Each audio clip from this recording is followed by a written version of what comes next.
桜は満開で桜の時期が続いています。春になってしまいましたね。1年というのはということですね。なりチャンネルを初めて4月に始めたので、今撮っているのは2月15日なんですけど、もう1年経ちましたね。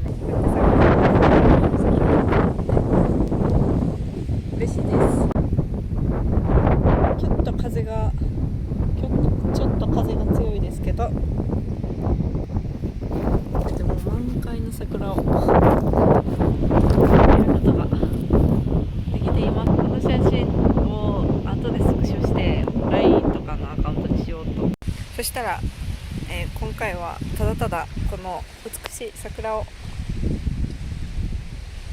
皆さんにシェアするという動画でした。バイ。